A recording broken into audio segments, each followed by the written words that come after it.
first of all apologize for talking about painting and for showing slides and for bringing you here under somewhat false pretenses.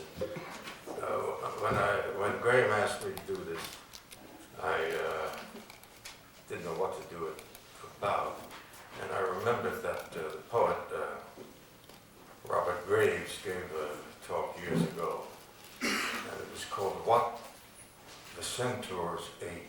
And naturally, everyone came down to Washington Square South, and he never mentioned that at all. He just got the crowd there. And so Brouwer, I give you my latest passion. It was Adrian Brouwer.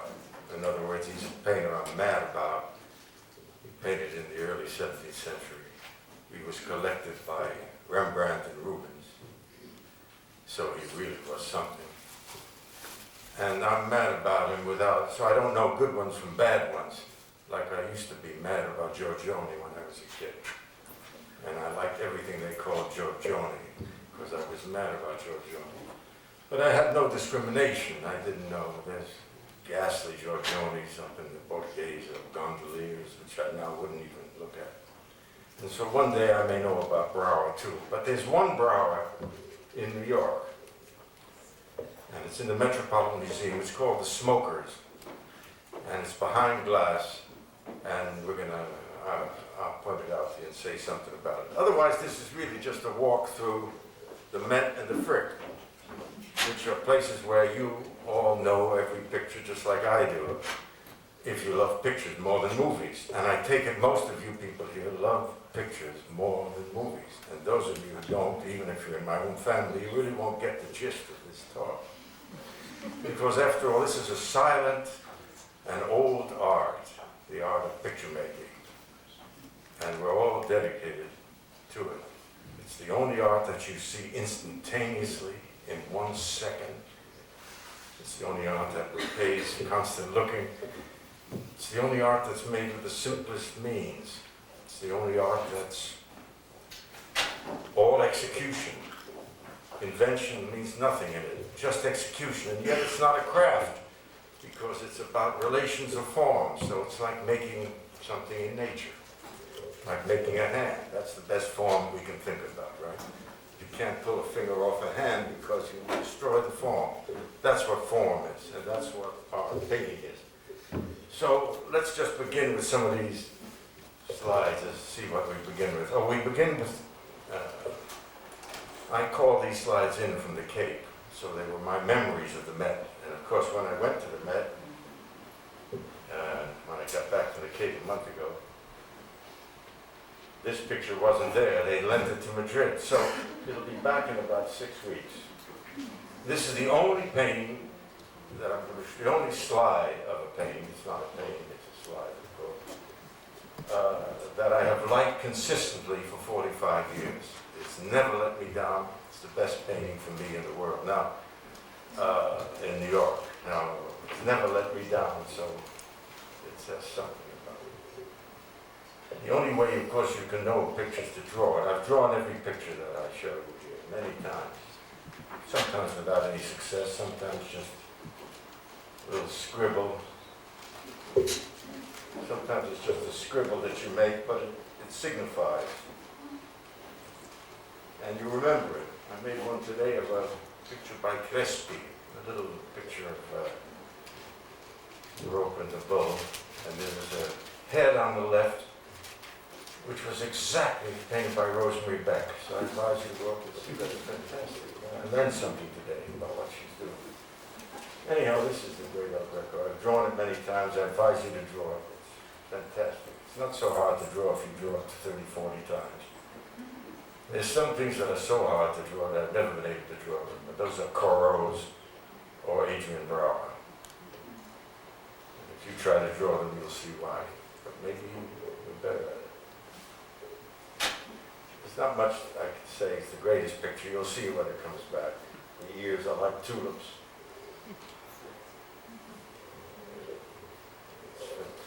They're ineffable grays. Even the cleaning of it didn't spoil it. There's no shape like it. So we'll begin with this, and we'll come back to it at the very end. This is a beautiful thing I'm showing you. This slide of a painting. It's not a painting, it's a slide. Okay, next, let's go. Let's see what's next. There's Brouwer. There he is. This I guarantee you won't be able to draw. The El Greco you could, but this you'll be so shocked if you take that figure on the right and see how far ahead that head is from the shoulder. You won't believe it when you draw it. Further than any Cézanne or any angler. Further, much further. You won't believe it. This is all what a picture of great rapport. Everything is in music as far as I'm concerned. Alas, it's behind glass. There are very few Brouwers in the world. There's one in London, one in Amsterdam, two in The Hague. You can find them, it's hard to see.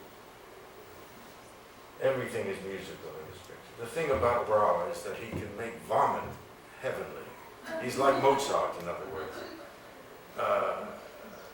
He'll make a painting of one place if someone is spitting, one place they're beating. Someone has his hand under a woman's dress. Someone is doing it, and it's all glory, like the end of the Magic Flute, or like that. Or how about in Marriage of Figaro, where Bartolo discovers that Figaro is really his son, and that music makes these idiots all of a sudden they're so happy, and you start crying when you see it because it's a great resolution in the music. Story means nothing, same as in pictures.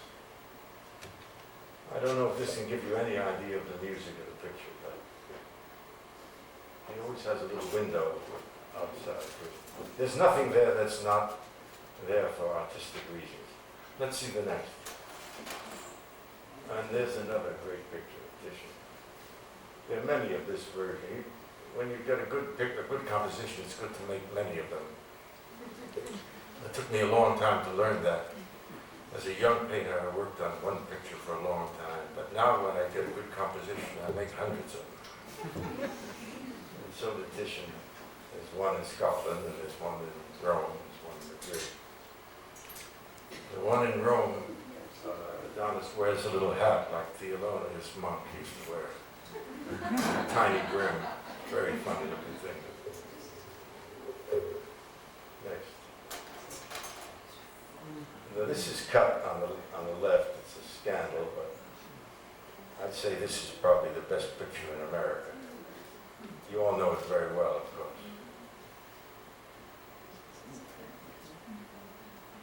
It's cut on the left so it doesn't rise up like the Mont Saint-Victoire. There's nothing to say about pictures like that. Just draw it and enjoy it. I'm not a lover of Rembrandt, but this is the best picture in America. Next. This is Cuyp. This is what taught me to be a landscape. This was my school. It's very golden. It's not so gray as this. It's next to the Rembrandt and the Frick. You all know it, of course. If you don't, you won't get what I'm talking about. It has the most luminous sky of any picture, and it can teach you about luminosity. It taught me, at least, in those days when I was trying to paint landscape. The luminous skies of Cuyp. There are more beautiful Cuyps in London, but this is a beauty. You have to go and see it, of course. In a way, I'm calling attention to the pictures you know, and of course you have your own group of pictures, everyone, which I'm not showing, and you would show if you were giving this talk. And it'd be just as good, I'm sure.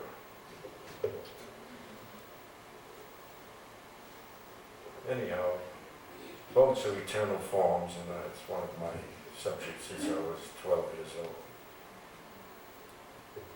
When I was 11, I was sent to a seascape painter who painted on 6th Avenue and 16th Street.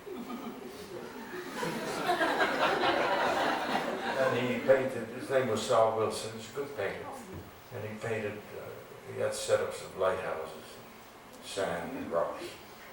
So I've been doing that all my life. And these boats are eternal forms.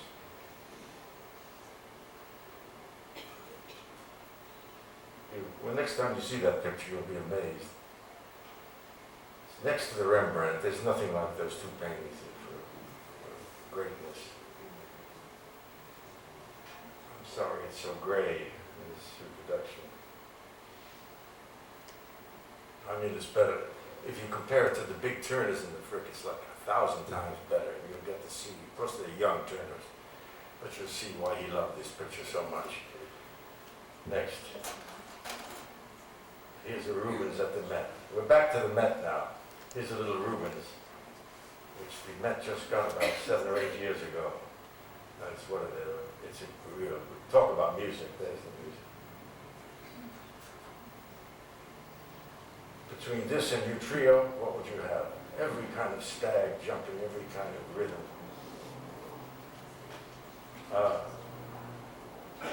I didn't mean U Trio, I meant U Cello, of course. Of course.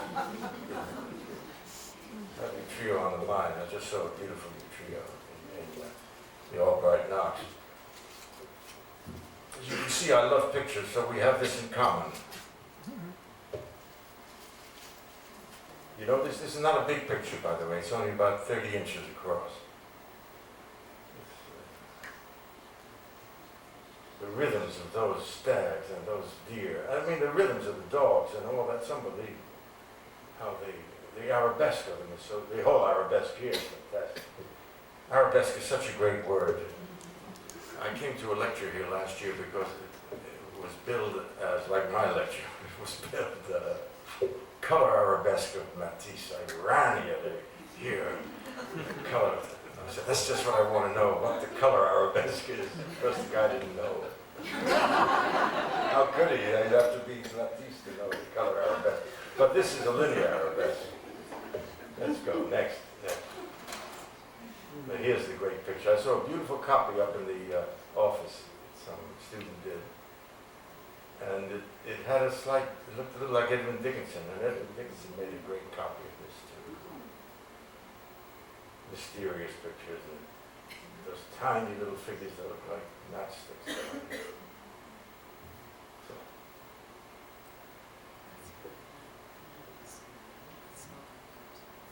It's all light, isn't it, and silver. But it's just a slide. I can't really, don't like to look at it too much. You can stay in a, you can look at this scene from a certain hotel across the river. It's amazing. There are a lot more houses now since this was done. Next. Thank you. Oh, there's a similar picture. When I go to the Met on Saturday night, I always see Fred Mitchell. I don't know if he's here. He looks at the Van Goghs, which are around the corner from this picture. And he always sees me walking past the Van Goghs and not looking at him. He's very annoyed. So when he saw me looking at this picture, he came up to me and he said, see that form on the bottom left, that yellow form? He said, what do you think that is? I said, well, of course, it's a house and a roof and a chimney. He said, are you sure it's not lying down? It's not a field, he said. And he puzzled me so it began to lie down, that damn thing. And it looked like a field with a little house, which was very annoying. I must say, in this slide, I mean, I knew this picture for 35, 40 years, and here he came and told me this thing. It was very annoying. But then in the Cézanne watercolor show, there were two views over the terrace, which you may remember. They weren't such great watercolors, but they solved this problem, because one of them had the house which looked like a field, and the other one had the house roof, which looked like the roof. So it was clear it was a roof. So it is a roof down there with a chimney. Go and see for yourself. This is the best picture for space, because each counter is in, each plane gives you the space. You go in, the best. Caldas said this was the best Cézanne, and I tend to agree. It's more or less never let me down. Next. Here's the Veronese. Speaking of Caldas, he once said, where's the white spot that makes that horse go around? And Caldas was a Greek painter who taught many of us revered him. The white spot, you can see it next to the nose of the horse going in back. You see the white spot? That white spot makes the form go around.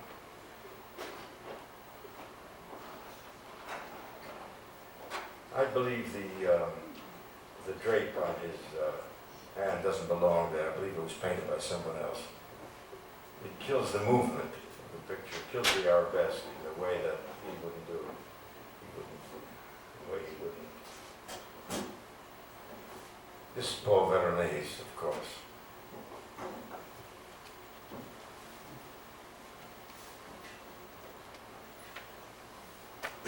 Next. Here's Jan Steen. He's the Veronese of the north. You can see.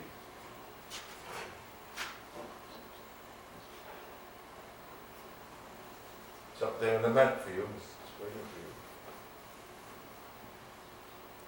It's not so harsh as this in this side.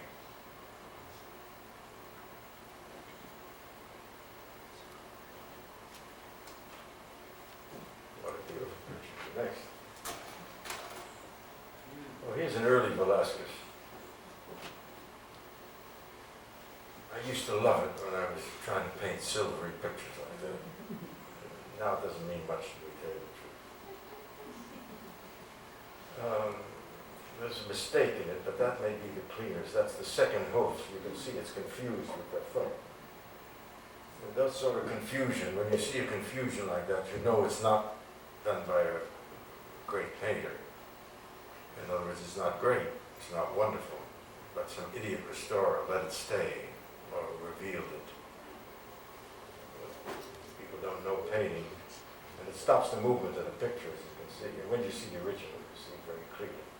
I'm talking about the second hoof for a second. You see it, right? Yeah. But still, it's a sketch for a great picture. Next.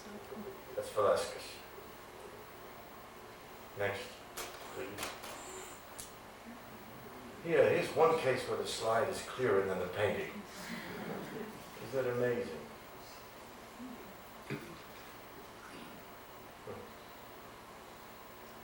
Who can understand this miracle? Poussin. Who can understand it?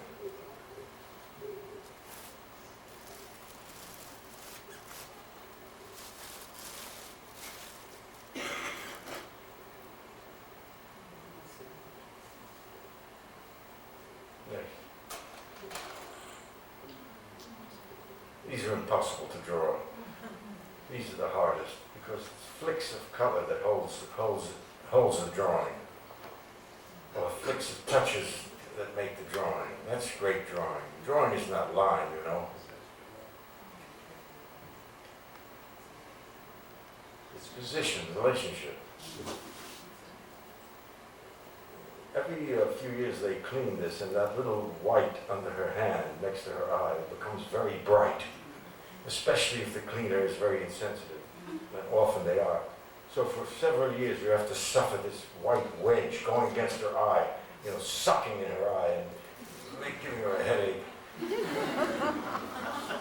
And giving you a headache too. The length of this arm is unbelievable. No anger can even touch it.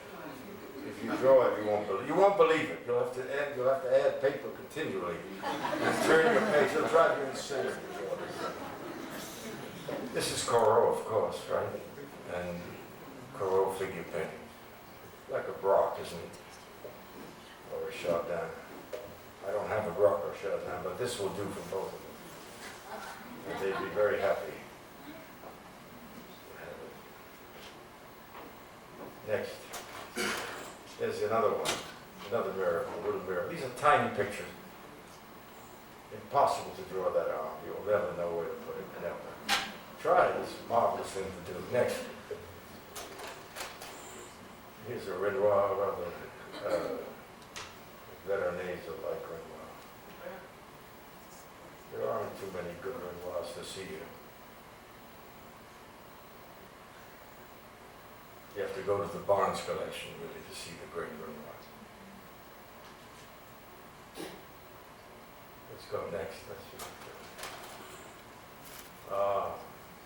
There's the Giorgione. Now it's called Titian, and it'll probably be called Giorgione again.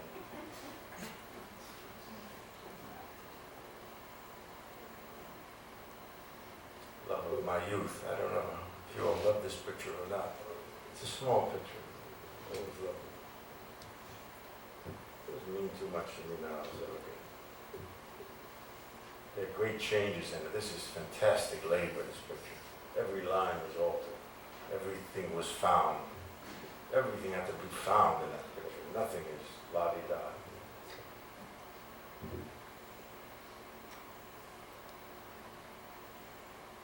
Good picture to copy. Next.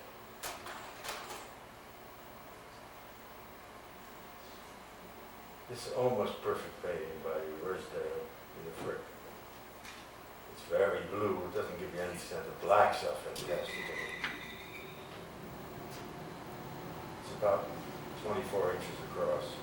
It's hung very high now, so it's hard to see. But perfect musical painting, I would say. There's a little error in it due to the condition. There's a sail in the middle. You can see it going horizontally, that white sail right in the middle. It's sort of in the wrong place, and it connects with some dark behind it. It almost looks like a bridge. It's a confusion in the picture, unfortunately. With black shapes in the foreground, you can't imagine how these little figures look next to go if you look at them. When you go up to the Frick, you'll see. I mean, they're flat and round and flat and something. What music it is. It's very blue in color. This doesn't give you any idea. Let's go. That's Rosedale, the great Rosedale. Jacob Rosedale. Let's go next. Is that it? Oh. There's Constable. Huh? He's got a bit of dirt up there. Don't look at the dirt. You can see all the pictures that I choose have this. They all have space, and they all have musical space. They all have what my teacher, Hans Hofmann, called plastic space, because it's moving all the time, in and out. There's no perspective. And when there is something like that, it spoils it. Like that bit of grass in front. I've always wanted to get rid of that bit of grass in front, because it's so corny and kills the plastic space in the picture. Here it doesn't do it so badly in the slide, but when you see the painting, it really is a nuisance. A bit of salad there. Couldn't resist doing it for the ordinary people. But we painters, we don't need that kind of stuff. And thank God now we don't need any of that stuff. We're really free. I mean, we don't have to make, we don't have to finish, we don't have to please anyone. It's amazing, isn't it? We're at such a great moment for painting, and people say painting is dead. It's the greatest possible moment for painting. No one makes you do anything. All you got to do is be great, beautiful. Next. And remember, there's another slide of it, which it's nice to have two slides, but there's spots in different places. Anyhow, it's constant. I think it's great.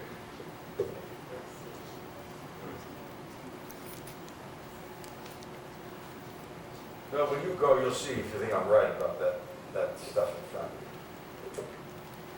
It has fantastic movement, this picture. Talk about plasticity.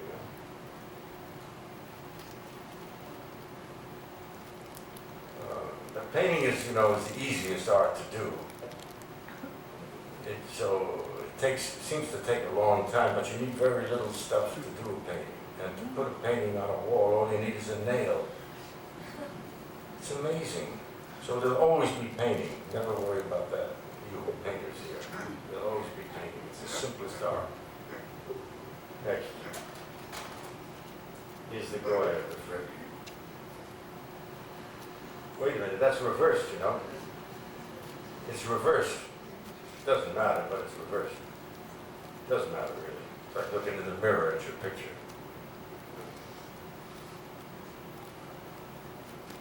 But the man on the right, who should be on the left, his foot is up in the air. It never got on the ground.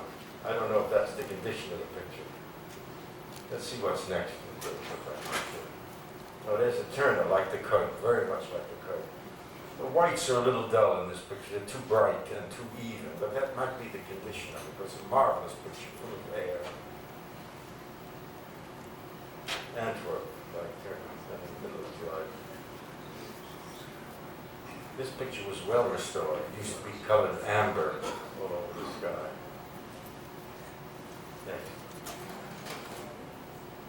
here's the Theodore Rousseau, which they say he worked on longer than any picture in his life. It's in the Frick.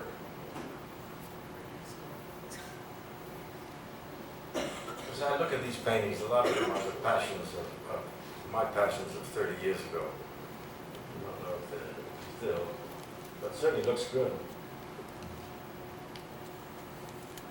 The whites look beautiful in the houses. They don't look dull. They look fresh. This could be by your trio, couldn't it?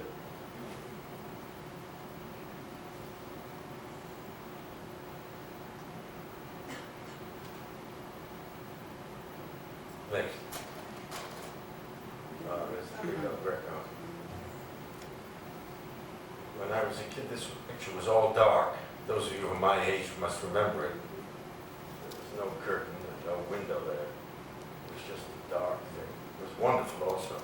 It's a big problem about cleaning pictures because on major things you want to see the same picture that, say, Delacroix saw or Cézanne saw. You want to have the same reaction. So if they change it, it's a terrible thing because it's cut your connection to the past and to all the great painters. And since we have, that's the people we talk to all the time, we don't talk. I mean, aside from one or two friends, you're really always talking to who? To who? To Giotto, right? To Peridot Francesco. Those are the people we're always talking to. So if they change them, it sort of weakens our conversation. Since there is no truth, we know that. You can't have things the same as they were. Next. Here's Piero. The greatest foot is here. The greatest foot sits on the ground. The most powerful way. How great.